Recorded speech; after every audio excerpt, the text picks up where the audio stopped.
How you doing? Happy birthday, nephew. That's simple. A lot of like to spend their money. We love to spend our money. We can't take none of this. None. Ain't no armored trucks pulling up at no funerals. Simple. So you better enjoy this. A fool and his money will part. Yeah, so look, I do want to do a BMF film because you've been entertained by a lackluster, small budget series. Now it's time to do a big budget film. Lil Meech has sent shockwaves through the hip-hop world with explosive claims that Rick Ross cheated Big Meech out of a staggering $120 million. What began as quiet rumors online has now erupted into an all-out clash. BMF and Rick Ross are locked in a heated battle, and neither side is backing down. The streets are on fire, social feeds are overflowing, and fans are split straight down the middle. One question is everywhere.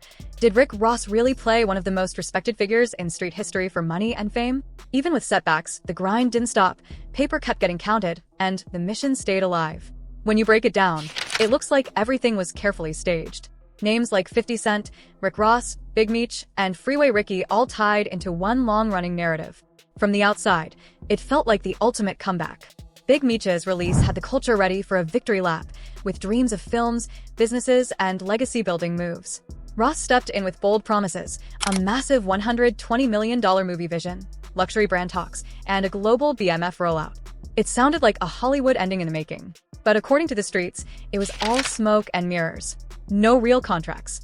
No real movie. No real money. Just hype and illusions.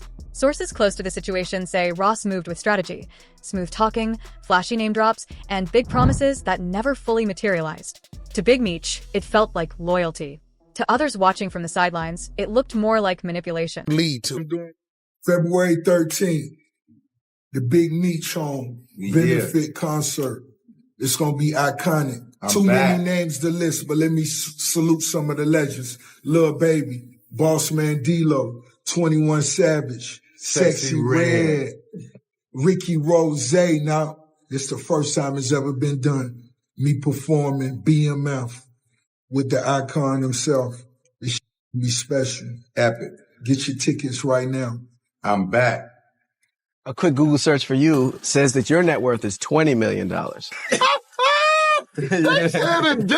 I know I got more money than that. I might go 70 days without looking at my exact total amount of my money because it gives me anxiety, keep looking at numbers all day. It's like when you put money in stocks, a stock trader told me, say, put a lot of money in stock. Dust settled, Ross walked away with more fame and leverage, while BMF's name got pulled deeper into controversy. One street source said a lot of people felt sorry for Lil Meech, but placed the blame on the older generation. They believed the warning signs were always there. This wasn't about friendship, it was strictly business. And in business, loyalty doesn't protect you from getting outplayed. Word spread fast when Ross reportedly found out Meech's concert wasn't happening. Still, the Miami energy stayed alive, with talk of moving the motion elsewhere. Meanwhile, 50 Cent wasn't silent. The man behind the BMF series stood firm, reminding people he backed the project from the start, financing the show, supporting Lil Meech's training, and giving him the spotlight that turned him into a household name. 50 Cent handled the BMF story with real respect, turning it into a cultural moment through television. But everything shifted when Lil Meech surprised fans by choosing to move with Rick Ross instead of sticking with the man who helped elevate his career. That decision quietly sparked tension behind closed doors, and eventually the situation exploded into the open. While 50 stayed focused on building something real, Ross leaned into flash, big promises, loud visions, and non-stop talk. Behind the scenes, 50 began calling out what he saw as fake moves, using humor and online jabs to expose what he believed was pure clout chasing. What is it with you and Ross that's just been going on for so long? Nothing else works for him, outside of mentioning me. When things get bad, you mention me. It gets covered further. I get covered across the board. They get covered on the hip-hop law. It is what it is. And you watch, because I have nothing else to say. You just see it happen periodically as they go. You know, you see that big white elephant? That property he lives at? It costs more than the nightclubs. He's in the nightclubs. What kind of rich cut his own grass? Why are you out there cutting your own grass? You trying to save money, nigga? You don't want to pay for the lawn to get cut, huh? Ain't nothing wrong with cutting your grass. Went viral, but the message was serious. This wasn't about legacy, it was about attention. As the internet watched, Lil Meech kept appearing beside Ross, smiling for cameras and posting like nothing was wrong. But public opinion shifted. Fans started calling the partnership hollow, driven by ego instead of respect. The more Ross promoted big concerts and movie dreams, the more people questioned what was real. Others stepped into the conversation too. Industry voices pointed out that loyalty had been broken and that the older generation should have seen the warning signs. When comments from high-profile actors went viral, the story blew up even more, pushing the narrative that this situation could have been avoided. Ross attempted to keep control of the storyline by teasing massive film projects and name-dropping legendary directors. But to the public, it started to sound like more smoke than substance. Critics said the focus wasn't on honoring BMF, it was about staying in headlines. At the heart of it all, the hip-hop world began to see a clear pattern. One side was trying to protect a legacy, and the other was trying to stay viral. What was once a hopeful comeback story slowly turned into a loud, public power struggle, and the culture watched it unfold in real time. The only empire that truly kept growing was his own. Behind the scenes, he quietly created distance between Big Meech and 50 Cent. When that song came out, that's probably like the hottest I ever seen a rapper. People was confronting Ross everywhere, 100 deep. With Larry Hoover Jr., 100 deep to confront Ross about saying the old man name in the song. Even some of the BMF guys for saying he think he Big Meech. When it come to Meech, Meech had guys getting BMF tats on their face in the pen. The same man who helped bring the BMF name back to life through television and gave it new purpose. When everything settled, all that remained were broken promises and headlines that meant very little. Ross loved telling flashy stories, bragging about power moves and big deals, but the pattern stayed the same. Public praise, private control. He talked openly about buying catalogs and taking shots at people who had helped build real platforms, trying to make himself look untouchable while throwing subtle jabs at everyone around him. When the spotlight cooled down, he faded from Meech's circle. No calls. No public support. That's when whispers started spreading, that he played a role in stopping key moments that could have helped Meech regain momentum.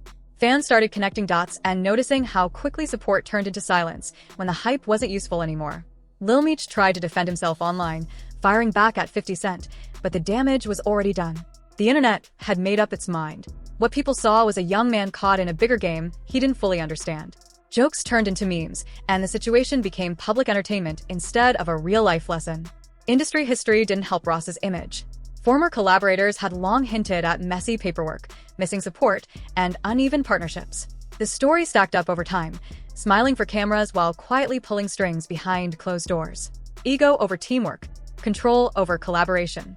A cycle that many said was hard to ignore. The difference between the two sides became clear to fans. One focused on building long-term platforms and real empires. The other focused on grabbing headlines and staying viral. One played the long game. The other chased moments. Now the culture is paying attention.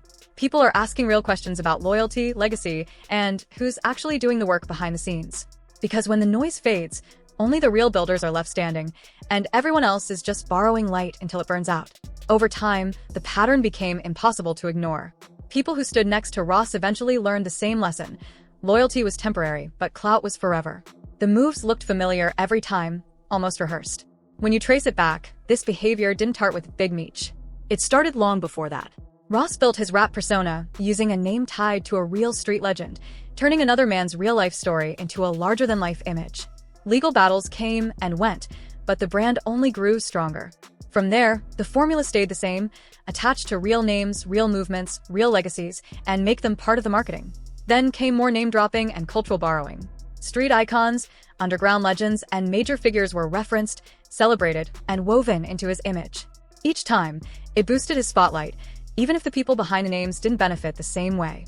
Now, people are paying closer attention. They see how real struggles get turned into content, how loyalty becomes headlines, and how legacies become campaigns. And while Ross stayed trending, the people around him often walked away with less peace, less respect, less trust. The contrast became clearer over time. One side focused on building real platforms, long-term projects, and generational value. The other focused on moments, attention, and staying loud online. One played the long game, one played the spotlight. Old warnings started to hit differently. What once sounded like beef now sounded like foresight. Fans started pulling up interviews, posts, and old clips, connecting dots that had been hidden in plain sight. The narrative shifted. People began saying the quiet part out loud. Every time Ross connects with a powerful name, Things seemed to fall apart afterward. Big promises, loud announcements, quiet disappearances. The cycle never changed. Now, with Lil Meech caught in the middle, the public started asking real questions. Was it misplaced trust? Was it ambition? Or was it a bigger game happening behind the scenes? The legacy of BMF was meant to stand for reinvention and growth. Instead, it turned into drama, confusion, and headlines. And as everything keeps unfolding, the culture is watching more closely than ever. The hip-hop world doesn't go silent very often. It thrives on noise, rumors, beef, and controversy.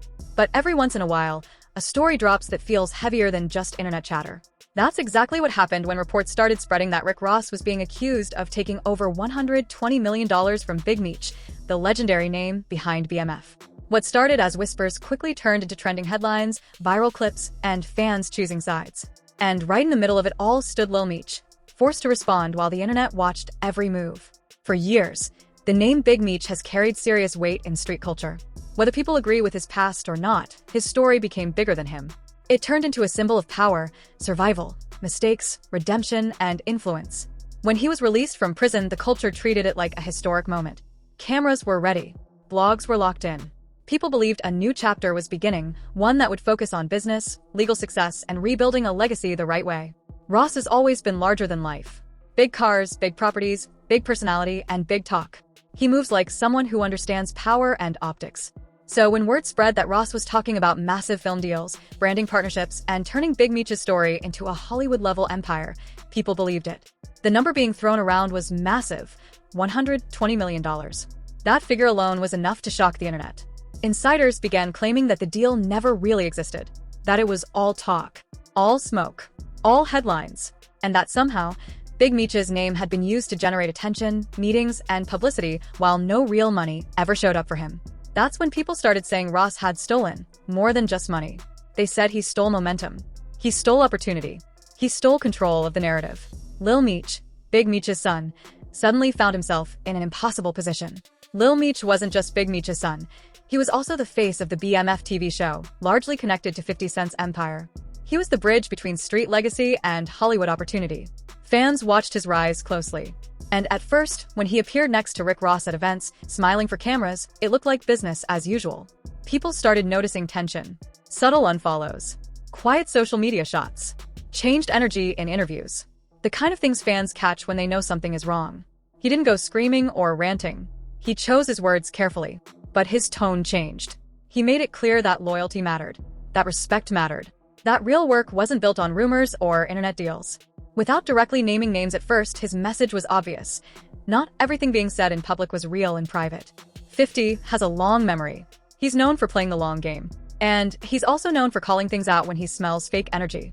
He started posting, trolling, and reminding the world that he was the one who turned BMF into a respected television show. That he was the one who funded the production. That he was the one who trained Lil Meech and gave him a real acting foundation. Because suddenly, this wasn't just about money. It became about loyalty, legacy, and who really built what. According to people close to the situation, Ross's involvement created tension that didn't exist before. They said that before Ross got involved, Big Meech and 50 Cent had a clear working relationship. There was mutual respect. There was structure. There was a plan. But once big promises and massive numbers started floating around, everything shifted.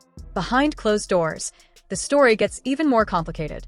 Industry voices claim Ross used smooth talk and flashy promises to position himself as a bridge to Hollywood. Big budgets, legendary directors, global deals. But when the time came to show proof, nothing concrete ever surfaced. A major welcome home style concert was supposed to be a moment. It was supposed to be symbolic, healing, powerful, cultural, but suddenly it was canceled. At first, rumors blamed 50 Cent, but people close to the situation started pushing back. They said the cancellation came from somewhere else.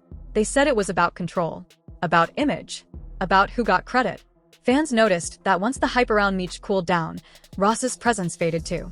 Less photos, less posts, less support. That silence spoke louder than any tweet. When you're young and caught between giants in the industry, every move feels like walking through a minefield. He tried to defend himself. He tried to protect his father. He tried to control the narrative. But social media is unforgiving. Then Michael Rainey Jr., known for playing Tarek in Power, entered the conversation. His comments went viral. He basically said that grown men should understand how the industry works, that nothing should have been trusted without paperwork. That business is business. Ross, meanwhile, leaned into the chaos. He kept promoting shows, dates, cities. Miami, Detroit, Atlanta. He kept acting like nothing had changed, like everything was still moving. But the public wasn't buying it anymore. Ross spoke about massive Hollywood directors, legendary names, big budget visions, billion-dollar ideas. But people started calling it what it looked like. Meanwhile, 50 Cent kept building quietly. New seasons, new spin-offs, new projects. He didn't talk much. He just worked. As more industry veterans spoke up, the pattern became harder to ignore. Former MMG artists had already hinted at problems for years. Late payments, broken promises, smiling in public while struggling behind the scenes. The final shift in public perception happened when fans realized something simple. Every time Rick Ross stands next to someone respected, something breaks afterward. And Lil Meech, caught in between, had to mature in public. He had to learn lessons in real time. He had to face criticism while trying to protect his father's legacy. And while Rick Ross continues to trend, post, flex, and talk, the culture seems to be waking up.